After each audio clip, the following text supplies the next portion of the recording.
Blog Talk Radio.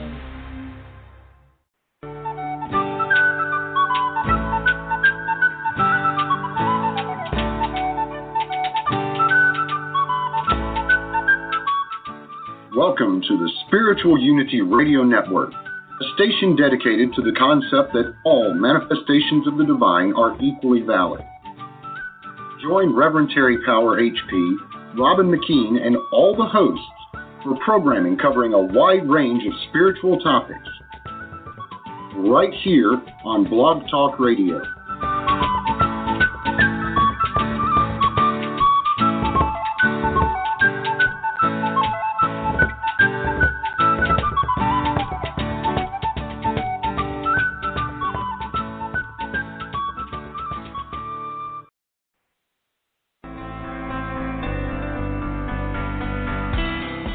Welcome to an emerging forest, a safe place where we have the freedom to think about life without judgment.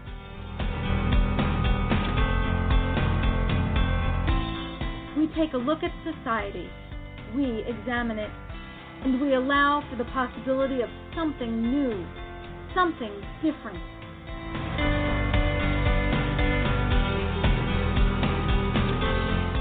And now, here's your host, Alan Ritter.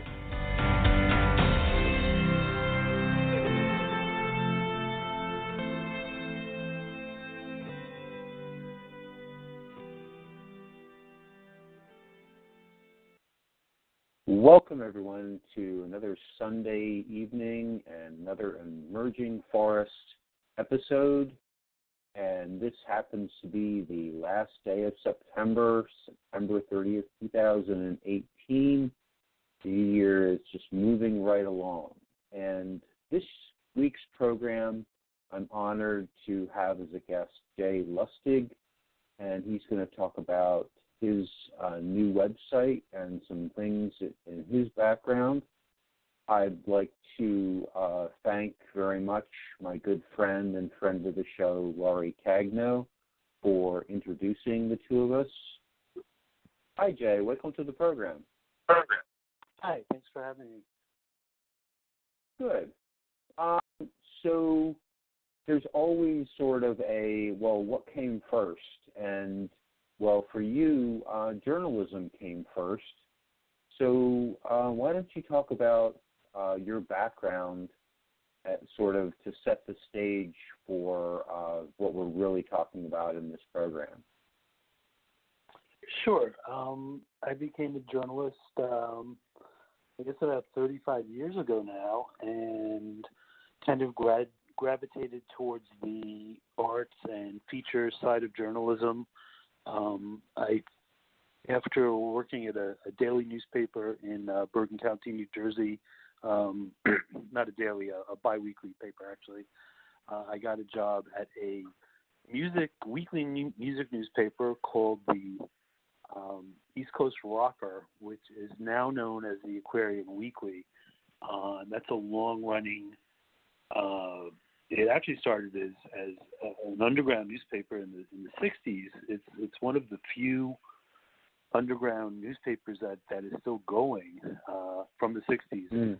Could actually be the only one, although it's changed form and now it's a purely music newspaper. It's still going as the Aquarian Weekly. Anyway, after a few years there, I moved to the Star Ledger, which was and still is the biggest daily newspaper in New Jersey. Became a music critic, was a music critic there, writing about popular music for 21 years. Then I became an arts editor there, became the arts and entertainment editor, did that for a few years, and then basically, as with pretty much all newspapers in this day and age, they're all shrinking because no one reads newspapers anymore.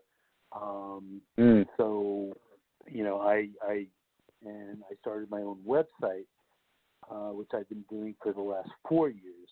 It's called NJArts.net, and the basic idea is it gives you one place where you can find out all about the arts in New Jersey. What shows are coming up. You can read reviews, interviews, basically everything you would need to know if you're interested in any form of arts in New Jersey. So that's what I've mainly been doing for the last 4 years. We have a benefit concert coming up October 6th at a place called Tierney's Tavern in Montclair, which is the town where I happen to live. And it's it should be a great show. There's a band called the Bongos who were certainly one of the leading bands when Hoboken became a big town for rock and roll in the 80s. And two of their members are going to perform together, a guy named Richard Barone and a guy named James Mastro. Both of them have been, really well known to New Jersey rock audiences. They've been involved in a lot of different things over the years. Glenn Mercer, who was in a very important band called the Feelies, is going to play with his own Glenn Mercer band, and a band called Elk City is going to open, and they're also going to perform with Barone and Mastro. They're going to back them on a few songs. So it should be a great show. Best way to order tickets for anyone who would want to is go to the website outpostintheburbs.org. Outpost in the Burbs is has a concert series in Montclair, kind of a folk, and rock also oriented concert series, and they also do all kinds of community outreach and stuff. And I write about their stuff a lot, and I'm very friendly with them. And they're a co-sponsor of this concert, so if you go there, and you'll see a blurb for the benefit right there, and you can click on that if you're interested in tickets. So that's outpostintheburbs.org. So I'd like to take just a little piece of what you were talking about. So you've seen with the advent, back in the day when you first started as a journalist, there wasn't, there might have been some small computer or electronic platform carrying something, or maybe not even carrying anything at all. So what you're saying is you've seen electronic media basically take over the broadcast scene, and you just looked at it and said, well, what I used to do isn't going to get done unless I go out there and make it happen. So that's kind of what you did. Is that correct? Yeah. There's a lot of what you said. This is the whole computer revolution. When I started in journalism, which was the mid '80s, computers were coming in from kind of the production side. In other words, people before the mid '80s, people would use typewriters to write their stories, and then there was a whole process where the stories would get edited and then set in type, and it was a very intense, labor-intense process to get people's writings into newspaper form every day. And around the time that I started in the mid '80s, the computers changed everything. So now people were using word processors to write their stories, and the production was all starting to get computerized. So that really revolutionized newspapers in a lot of ways. But then what happens, and no one in the media really saw this coming, or they thought it was coming, but they thought it would take decades and decades. It really only took a few years, but after everyone, started getting personal computers, and then a little after that, started getting cell phones and so on, people stopped wanting to read newspapers, and, especially younger people who are growing up with computers and cell phones and now iPads and all these different devices, newspaper seems very archaic to them. Now, the thing about newspapers, from a journalism standpoint, from a business standpoint, is they were very lucrative. They really had a monopoly. If you wanted to reach a lot of people in a particular geographic area, the best way was newspapers. Also, the classified ads were very lucrative, and then you had Craigslist coming in, and seemingly overnight, all that money that newspapers were getting for classified were gone, because everyone just simply did them on Craigslist, and it was cheaper. It was perfectly effective way to sell whatever you want, and fewer people were reading newspapers too, so you didn't want to be in the newspapers as much. So anyway, all these things combined have put newspapers into a kind of spiral in which they have less money coming in, so they're firing people left and right, and they're giving people worse newspapers. So then, and that starts a spiral. So, okay, people are getting worse papers, then they become even more likely to cancel their subscriptions. Then the newspapers have even less money to pay their journalists, so more journalists get fired. So anyway, it's most of the media. There are a few newspapers that have kind of strong national identities and lots of financial backing, places like the New York Times and the Washington Post, and very, very few others. I guess the Wall Street Journal would be one, which offers a very specialized kind of coverage. But papers like the Star Ledger, which as I said was and is the biggest daily newspaper in New Jersey, just are finding their readership evaporating. So I, as with a lot of journalists, I got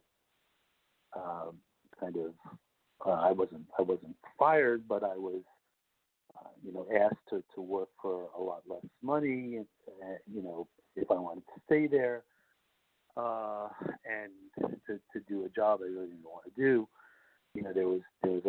This was in the middle of just a massive reorganization there, so I decided the time was right since everything was going online anyway, to kind of create my own website, which I saw a need for, because newspapers' coverage of the arts was shrinking. I mean, generally, newspapers, the first thing to get cut is the arts coverage, because that's seen as extraneous, and it's not serious, and it's not really the bread and butter of the paper. It's kind of a nice bonus for people who are interested in the arts, but it's not really seen as essential usually by upper management at paper. So that's kind of the first thing to go, and the place that is cut most drastically at a lot of papers.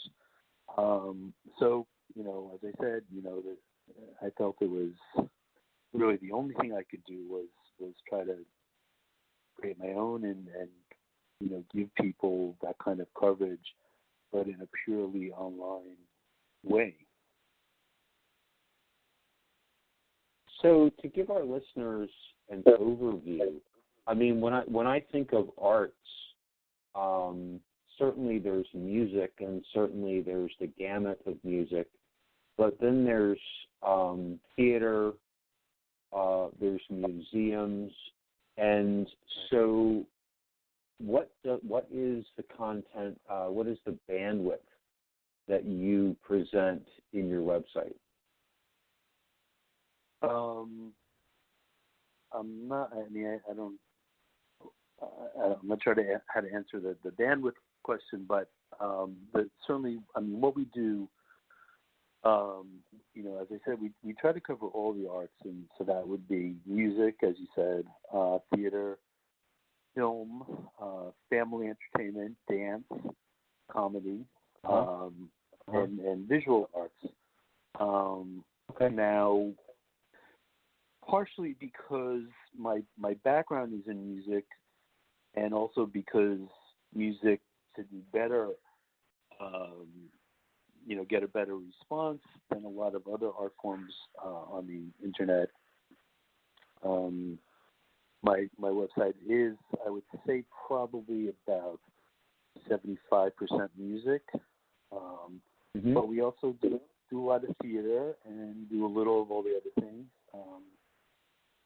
We have listings for everything, but probably, certainly the majority of the actual posts, the articles, are music oriented. That's really our bread and butter. Okay. So we do have 4 songs. We do have 4 songs here to play, and so from my perspective, I'd like to scatter them through the show. Does that seem reasonable to you? Yeah, absolutely, sure. Okay, so do you want to? You know the playlist better than I do. Is there one song that you would rather hear first? It doesn't really matter. But why don't you play Flew a Falcon first, and I'll talk a little about that. Okay. So do you want to introduce it, or do you want to talk after it? Yeah. No. Let me just introduce it a little.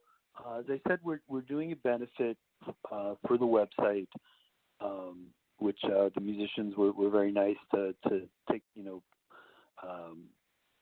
volunteer or say yes if asked to take part in.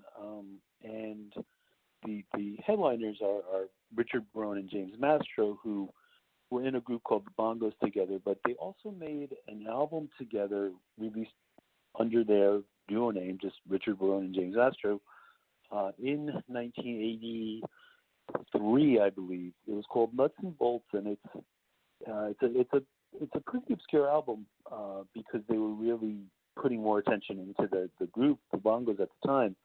But they're going to play a bunch of songs from it at the concert, which should be interesting for fans of those. So the songs I gave you are 4 songs from that album.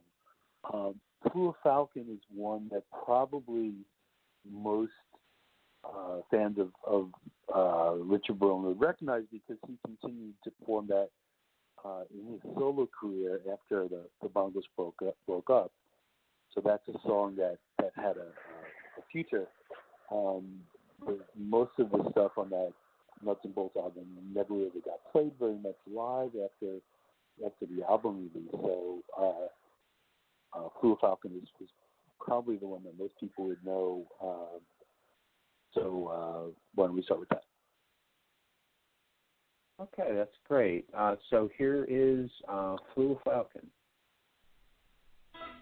I flew a falcon, I flew a thunderbird, I threw everything away. There was a pasture, someone was chanting, I couldn't listen anyway. And in the future, if there is time left, then I will show you how I feel. Too many scared guys, I wanna kiss you, but I'll go away. Let me go away. Let me go away. Let me go away. Let me go away.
Yeah, that's an interesting song.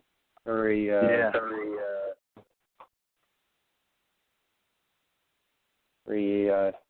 catchy. Very catchy. I think also one of the things about Richard Barone's lyric writing, he tends to the meanings of the songs are somewhat elusive. I mean, it sounds like he's almost like telling some kind of mythical story, but it's not really clear what the action is. You know, it's all these kind of very vivid images, and you know, the listener kind of has to put it together in a way that makes sense to the listener. He's not telling a story per se. It's almost like, you know, this series of images that adds up to something, but it's going to add up something different for every listener. Yeah, that's sort of the right way to do it. Let the audience make their own input. Well, that's one style of songwriting, and he, you know, he has kind of more straightforward songs too. But I think that's something he does very well, and that's something the bongos were kind of known for, is that they, you know, these kinds of songs with very elliptical meanings, you know. So, because you were involved, a lot of bands have done, you know, it's not unique to them, yeah. So you were involved in pulp paper newspapers through sort of, as you said, the background aid of computers, because most people don't understand that, as you were saying, everything was typed on typewriters, and then the stories were edited by an editor up in on the mezzanine, and then the story basically, words were lost because it had to fit on a certain size page, and then it was actually set in metal type, and then a rubber page was actually made as the printing form, and that rubber page was actually sort of the echo or the male or the female of that type, and so each singular page of the newspaper was actually this big rubber mat that got printed. All the pages got printed from that, and it went onto a big roller, and all the sheets of the newspaper were printed off of that roller. And that's like ergo Henry Ford type of assembly line. You know, people there, you know, basically grunting and groaning because it was a heavy physical labor. It was a heavy physical labor job. I mean, you know, people typing, and then, you know, then someone else, you know, quite the muscular set of people were actually there, you know, making this whole process happen. And then the newspaper got printed, and it went on trucks, and it got delivered. And now, when you think about the process, the story gets typed on a PC, on a keyboard, and it doesn't have to fit into any format. So there's probably much less editing going on, and it's also become so much more independent, because at that time, the only person who could reach an audience, or the only mode that could reach that audience, was actually the printed newspaper, where now anybody can write a blog, or anybody can make a video and put it on YouTube and attract an audience. So the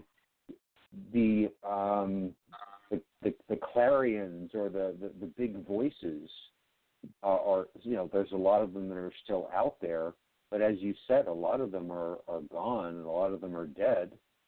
And so NJArts.net has basically, you looked at the world and you said, okay, I'm the guy who's been doing this, and if I don't get out there and make NJArts.net happen, there isn't another person who is me who's going to make this happen, and it's going to just fall flat on the floor. So I'm wondering, okay, you sort of motivated where the money came from from newspapers. It came from ads and classifieds, and they basically split it up and said, okay, you get this piece of the pie and you get that piece of the pie. So how did this all come, financially? How does this site work for you? I'd be glad to answer that. I will in a second. I just want to go back for a second to the technical thing you were talking about with the hot type era of newspapers, which you described very well. But that actually ended a little before I got into the industry, and when I started was it's kind of an intermediate phase called the paste up. The method was called paste up, and basically what that was you would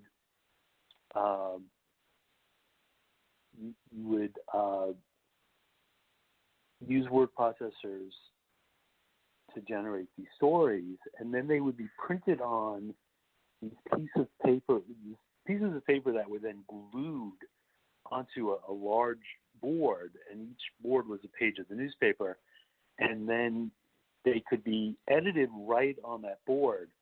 And then when they were finished being, or preferably they would be edited in advance, but often they would be cut to fit on the board, and then those boards would be photographed and sent to some place where they were then transformed, where they would then get printed out as a newspaper. So it was kind of an intermediate phase between the hot type era and the computer era, this paste up era where things were printed out and then photographed. So anyway, I just want to mention that. But to answer your question, there are several ways a site like mine makes money, and it doesn't make a ton of money, believe me. But the primary way is advertisements. We go out to and I work with an advertising and marketing director. Her name is Cindy Stagoff, and she goes out to the arts organizations in New Jersey, the theaters, the larger theaters for the most part, the places that plays and the performing arts centers mostly, but also some museums,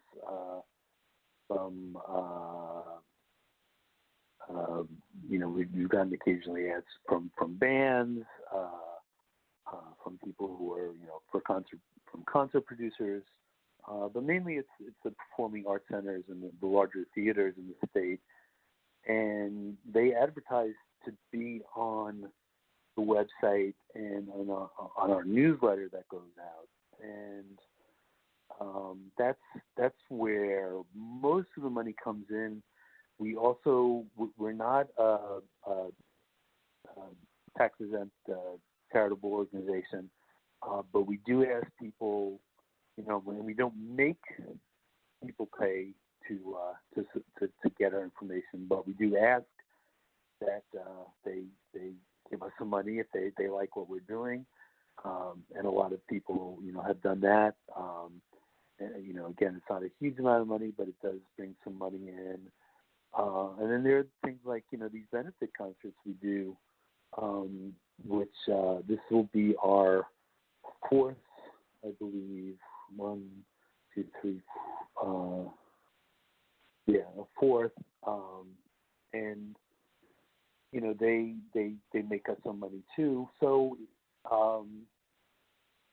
it's a variety of ways, but primarily it's advertising. It's since, we've grown steadily in the 4 years since I started it, but still are not making a huge amount of money. It's really a struggle to try to keep it going. Okay, well, we'll take it up there after the break. Hey, everybody, okay. It's Dave the Bard, Howl and Toe.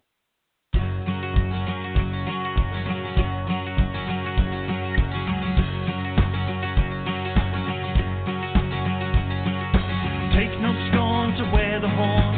It was the crest when you were born. Your father wore it, and your father wore it too. Howl and toe, jolly rumble-o, we were up long before the day to welcome in the summertime, welcome in the May, for summer is a-coming in, and winter's gone away. Robin Hood and Little John have both gone to the fair, and we shall to the merry greenwood to hunt the buck and hare. Oh, howl and toe, jolly rumble-o, we were up long before the day to welcome in the summertime, welcome in the May, for summer is a-coming in and winter's gone away. What happened to the Spaniard? The mate so brave, the boast, that they shall eat the feather goose, we shall eat the roast. Oh, howl and toe, jolly rumble-o, we were up long before the day to welcome in the summertime, welcome in the May, for summer is a-coming in and winter's gone away.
Tune in to International Pagan Radio.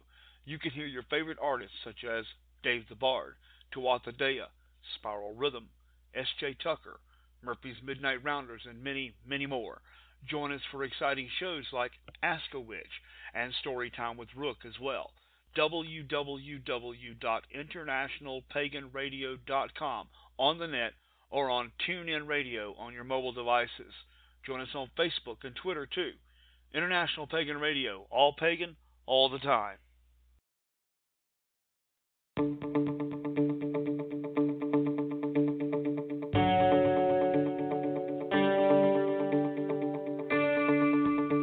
Welcome back to An Emerging Forest on the Spiritual Unity Radio Network. We hope everyone was able to stretch their legs and get a drink. now, back to Alan.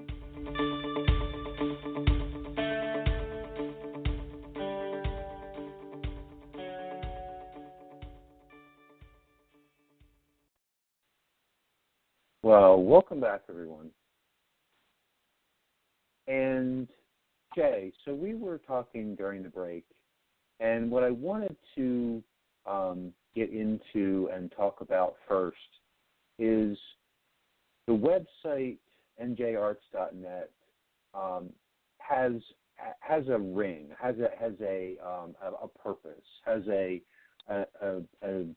need. The artists feel that it fills a need for them, because otherwise they wouldn't be coming out and supporting this concert, right? Or you wouldn't have had 4 concerts, because there wouldn't be a utility. I mean, if NJArts just didn't do anything for them, they wouldn't be coming out, and they've been coming out for 4 years. So do you want to talk about that relationship? Sure. Well, first of all, these are people in a lot of cases that I've known for many years. In other words, I wrote about them when I was at the Star Ledger, and in some cases I even wrote about them before that when I was at the Aquarian Weekly or the East Coast Rockers. It was in those days. So, so these are people I've known for a long time, and they like what I'm doing, hopefully. But basically, artists are starving to kind of get their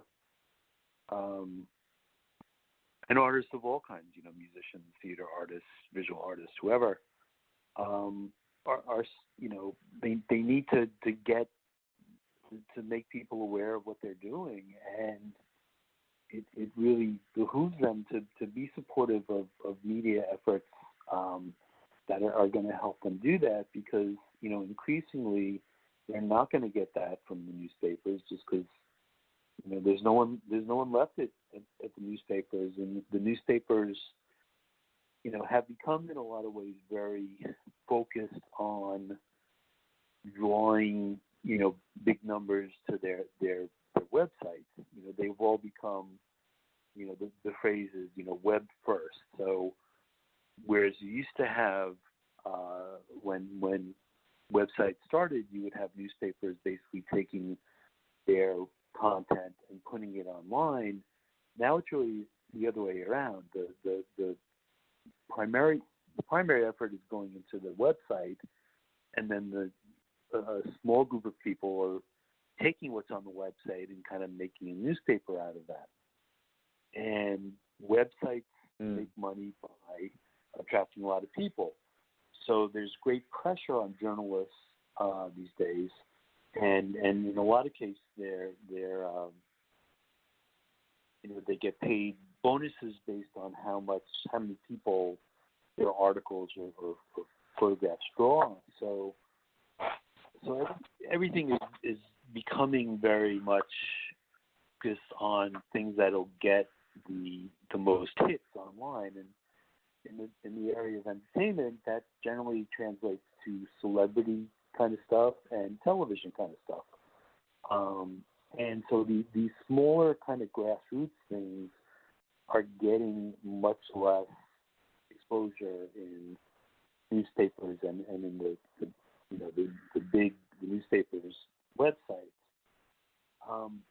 So a lot of people realize, I wish more people realize, but a lot of people do already, that their future as artists is really vital for them, that these small startup web companies that are saying, we're not going to chase, the Kim Kardashian stories to get huge numbers like that. We're going to cover things that are going on in these local theaters and local musicians, knowing that there's a small audience there, but that we can hopefully kind of create a niche that will be enough to sustain us. It's called, the term for that is hyper-local, and which is usually applied to websites that focus on small communities. Like there's a town in New Jersey called Morristown, and there's there's a website there run by one of my former colleagues at the Star Ledger, a guy named Kevin Coughlin. It's called MorristownGreen.com, and there he just does stuff going on in Morristown. And, he's been able to kind of create a business on that model. There are other papers like that. So I'm kind of hyper-local, except it's not a geographic area that I'm covering, but it's a field of endeavor. It's the arts. So my geographic area is all of New Jersey, but only insofar as arts activities in wherever it's going on in New Jersey. So what was the question? I forget what we started. So it's very interesting. It's very interesting. I was taking in what you were saying. It's very interesting to have talked in the first segment about the history of newspapers and the history of broadcast, and to have seen the money coming in for all the various ads and classifieds, et cetera, and at that point, the newspaper, the quote-unquote, the organism called a newspaper, felt a need to have a section called Arts and Entertainment. And now, those larger newspapers may or may not have covered the local bands, and as you said, there were smaller local music papers that did cover the local bands. But now there's much less of that, and there's almost no coverage. So the local artists, it's in the local artists'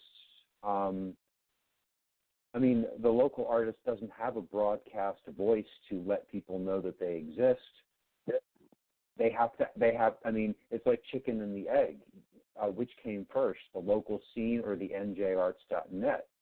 And it's sort of, you have to exist so that they can exist.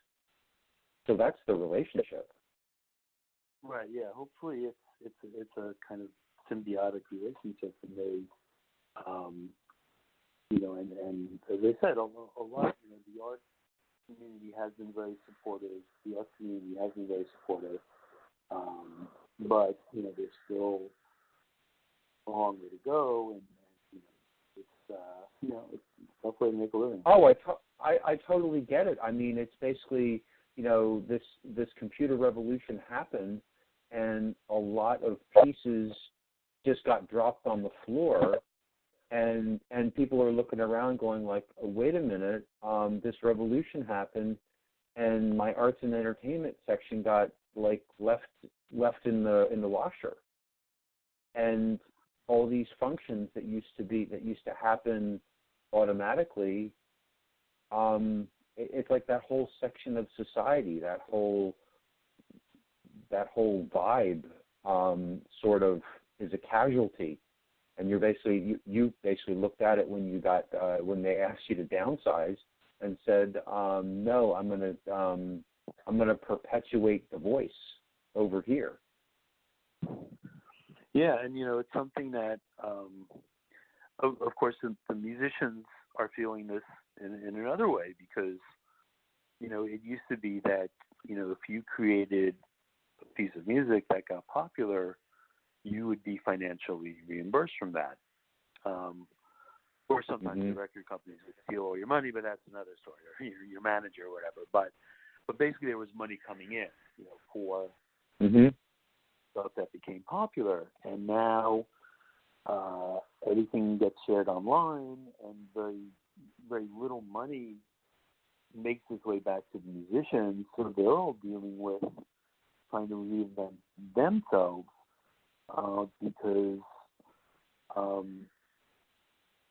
there's no money coming in that way. So the predominant thought is, a lot of musicians are becoming more oriented towards touring a lot and selling merchandise at their shows, and not counting on record sales. In fact, they're in the same way that the newspaper kind of whole philosophy got flipped. Musicians used to go on tour to promote their records. Now they release records to promote their shows. So, and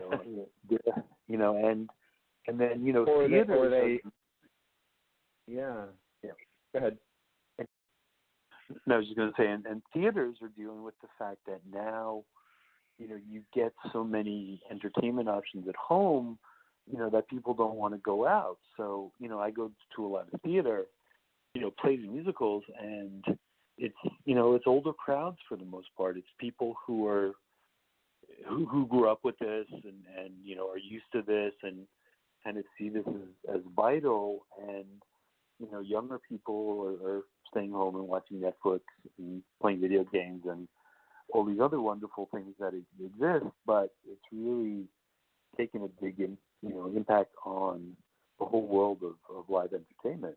Music too, for that matter. Wow. From my perspective, the live show is so much better because you're there with people, with live people performing the music. It's a completely different animal. Yeah, no, it is. It's so much easier than getting your pajamas and turn on Netflix. You have 1,000 options there, things that you might find entertaining, and it's just you used to have to go to a concert to experience the band. I mean, you wouldn't. When I started going to concerts in the late '70s, early '80s, before MTV, you would go to a concert, and that would be your first time seeing the band in flesh. You didn't know what they looked like really, except for maybe sometimes like an album cover or something. But now it's the concert time became, especially when MTV was popular, then the concerts all became like kind of reenactments of the video, which was kind of a bizarre twist. But yeah, I think people are not going to live events as routinely, and that's part of the thinking of the site too. Just kind of make people aware of all this stuff and all these things going on in little communities that you can't keep up on everything, but you can go to this site and explore, what's out there. I'll do the looking for you and kind of tell you what's the best of what's out there, and you can save some time doing that and learn about some stuff that you'd probably be interested in, but right. You just have no way about it. You can't subscribe to every mailing list and every Facebook group, but I can do that as a profession and consolidate all that information and deliver it to you. That's the thinking, at least. Right, I understand. So, which song should I play next? And do you want to set it up?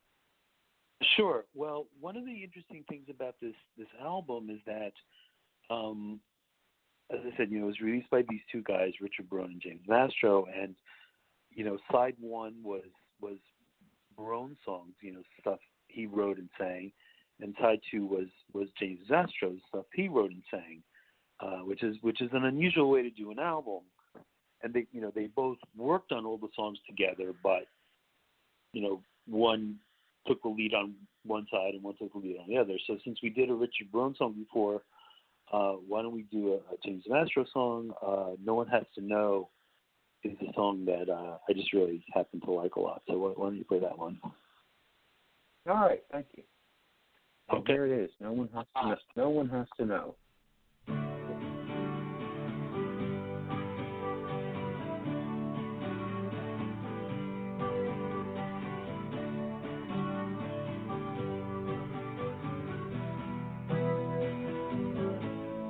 So you're tired, crack the window, pull the shade, and take off your clothes, tell me all that I should know. Whisper, dear, is this hot? Thoughts are burning in these long, hot nights. We're learning if the rain don't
Yeah, that's very nice. Yeah, it's a really pretty song.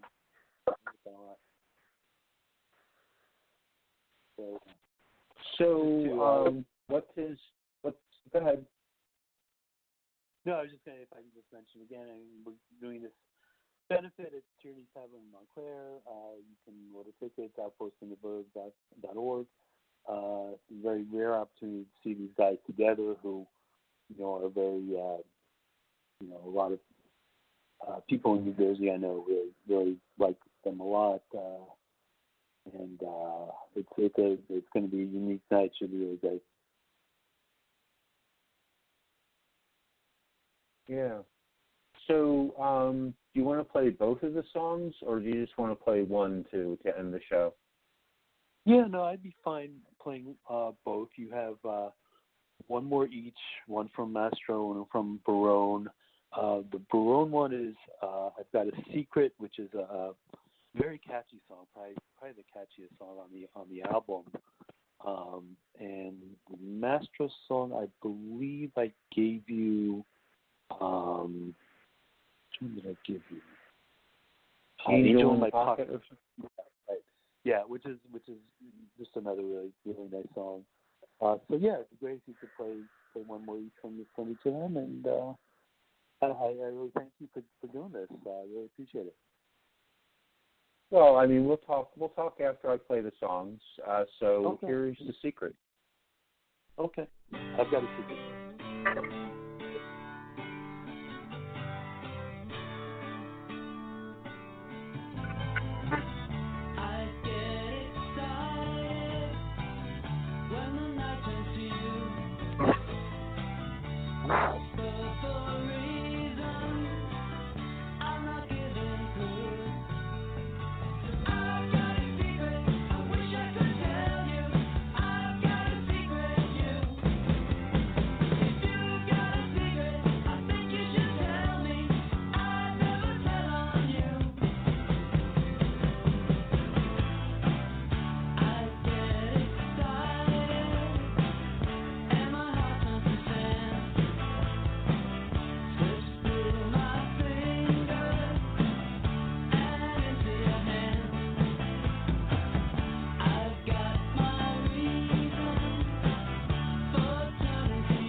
And our last selection is Angel in My Pocket.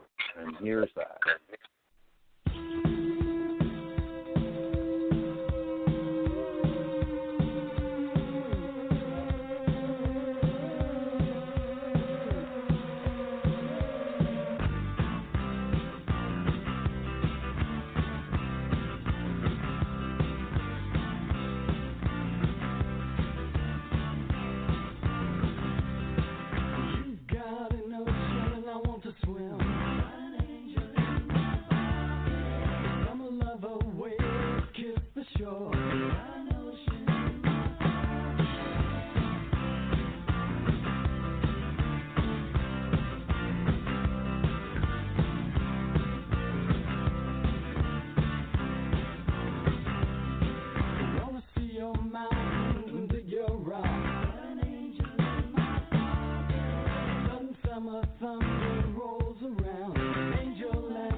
Ah, interesting.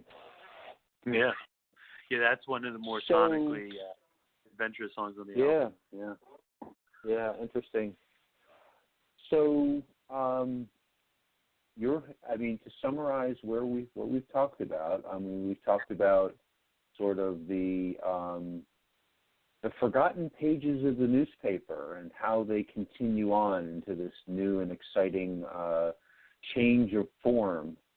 And it's sort of interesting that the show that you're on is called An Emerging Forest, because there were some leaves of the quote-unquote newspaper on a particular branch that flourished and functioned in a certain way, and then they got pruned and fell to the ground, and they're re-emerging in trying to stumble and find their way forward, because they certainly are needed in society. Well, thank you. That's a beautiful way to put it. Wow. So the benefit concert for NJArts.net takes place at Tierney's Tavern in Montclair on October the 6th. And would you give the website for tickets again? Sure. My website is NJArts.net, but this concert is being co-sponsored by the Outpost in the Burbs organization. So the easiest way to get tickets would be to go to outpostintheburbs.org, and you'll see a big picture on the right-hand side of the page there, and just click on that, and it'll take you to where you can buy tickets. There's a place you can buy tickets. So basically that's all the words, outpostintheburbs.org, right? Yeah. Yep. Okay. So thank you, Jay, and thank you, Larry Cagno, for introducing me to Jay. Thank you, Jay, for being on the show tonight. And it's always very interesting to connect with new people and to support your efforts. You're very much at home with on An Emerging Forest, because we always think we don't know where we're going, but we kind of know where we're going, and we're stumbling forward, keeping certain things that are near and dear to our heart alive. Well, thanks. I really appreciate it. Thanks for having me, and it's a great service for you to help people get word out about things like this. Yeah, absolutely. So I'll connect with you after the show on Messenger and tell you what happens next. And thank you for being on the show. Hey, everyone. My name is Alan Ritter. I can be contacted at RITTERALAN88@gmail.com if you want to be on this show, or if you want to hear about my produce business in the southeastern Pennsylvania and southern New Jersey area, which is called the Produce Club. It has its own website, produceclub.us. you can just drop me a line, say, hey, what's going on here? How can I get organic produce for a lot less than Whole Foods and other groceries charge? So thank you once again, Jay, and have a great week. And your week is basically going to be getting ready for your benefit, which I believe is going to be next weekend, right? Yeah, that's right. Yes. So, yes, it's well, I mean, it doesn't really take, thankfully I have someone helping me with it. A woman named Cindy Stagoff, so she's really doing most of the work. But yes, it's a big project. All right. So I'll connect with you right after the show, Jay. Hey, everyone, if you're in the Montclair area or if you're interested in these performers, as Jay said, it might be a never for them being together again or being together in this type of atmosphere with the freedom to express themselves as they're going to do this coming Saturday night. So why don't you go to outpostintheburbs.org and buy some tickets and support the musicians and support NJArts.net. Have a great night. Have a great week. Thank you, Jay, for being on the show. Great. Thank you very much again. Thanks. All right.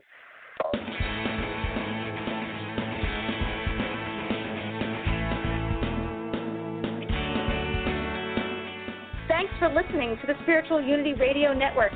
Join us 7 nights a week for exciting programming covering a variety of expressions of faith. And remember, all manifestations of the divine are equally valid.